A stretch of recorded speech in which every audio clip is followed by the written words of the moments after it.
حي على الفلاح.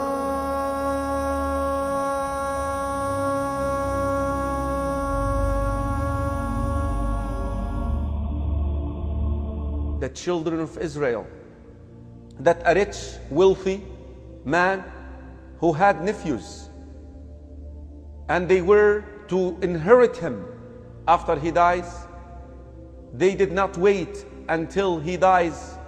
They went ahead and killed him in order to inherit his wealth. And they hid his body somewhere else. Nobody knows who killed this man. Nobody knows who is the killer. Bani Israel started quarreling with one another to figure out who killed the man. This story, according to some of the scholars of Tafsir, took place after the people of Israel left Egypt. So this is after the destruction of Pharaoh. And it is after Musa alayhi salam left them for 40 nights and his people instead began to worship a calf. And it is after Musa alayhi salam returning to them and destroying that calf. So this is towards the end of the story of Musa alayhi salam. Who killed him, who didn't kill him? Because those who killed him wouldn't inherit. They would be sidelined. So no one was claiming to have killed this man, murdered this man obviously, but at the same time no one was able to divide the inheritance until this issue was sorted out. So they began to dispute amongst themselves. So one from amongst them said, why is it that we're disputing and arguing amongst ourselves when amongst us there is the Prophet of Allah, Musa alayhi salam? Why don't we go to him? So they came to Prophet Musa alayhi salam and they asked his help. Prophet Musa alayhi salam received the command from Allah subhanahu wa ta'ala, and here is the story. They went to Musa alayhi salam and they told him. So Allah Azza wa Jal revealed, inspired to the Prophet Musa alayhi salam that in order for them to find out who was the killer, Allah commands you to slaughter a cow. But when the prophets of Allah command us to do something and the messengers of Allah command us to do something, even though it may not seem rational to us or we may not understand necessarily the wisdom behind it, it is an obligation upon us to follow them. They are the only ones that you can follow blindly. And so Allah subhanahu wa ta'ala is giving us this lesson. They said to him, are you making fun of us? Are you taking us in mockery and jest?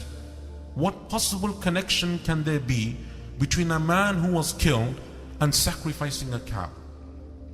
So Musa alayhi salam responded and he said, I seek refuge in Allah that I should be from amongst those people who is ignorant. And so Musa alayhi salam says to them, go and slaughter a cow. Now had they gone and slaughtered any cow, they would have fulfilled this commandment of their prophet and the issue would have finished.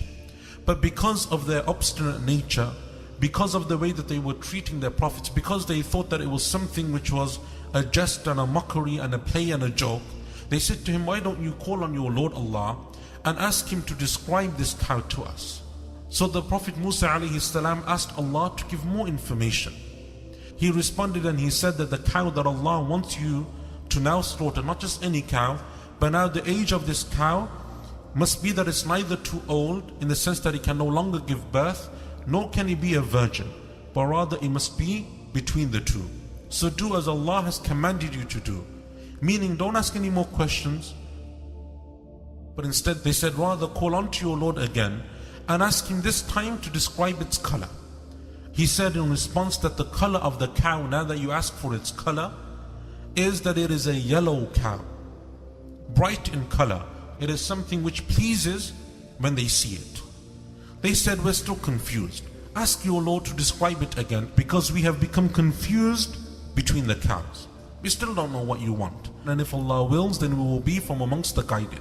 So Musa alayhi salam said to them, Allah says to you that it is a cow, that neither would you use it to plow the earth, nor has it ever been used to carry water to irrigate the lands. It is free of any deficiency in color or in any other deficiency, physical or otherwise. There are no problems with it. So they said, now you have told us what kind of cow you want. So they slaughtered it, and Allah says, and they were never going to do so.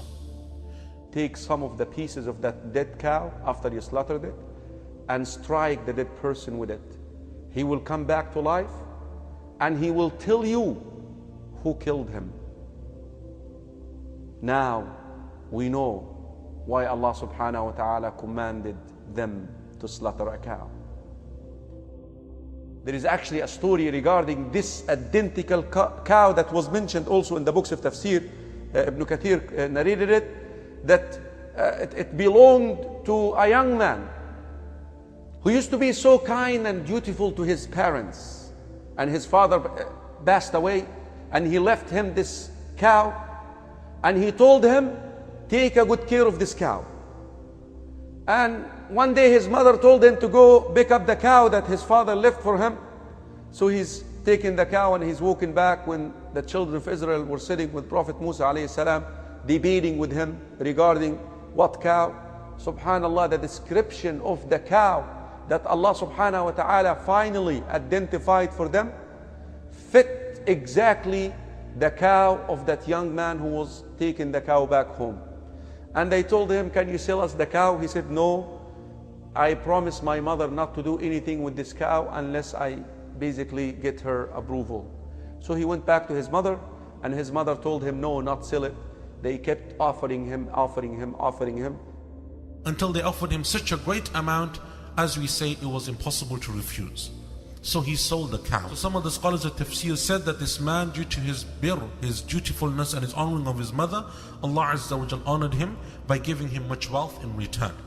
So they took this cow, the cow that met all of these conditions, the age, the type of cow, its color and so on, and they slaughtered it. So Allah subhanahu wa ta'ala said to them, take this cow, or take a part of the cow and hit the slain man with it. Thus does Allah bring the dead to life. It is said that when they struck the man with the part of the cow, he came back to life. And then he told the people, this was the man who murdered me. This was from the miracles that he gave to the Prophet Musa alayhi salatu wassalam. So when Allah subhanahu wa ta'ala commands you something in the Quran, and then you question it, then you know what? You're questioning the all-wise. You should trust the wisdom of Allah subhanahu wa ta'ala.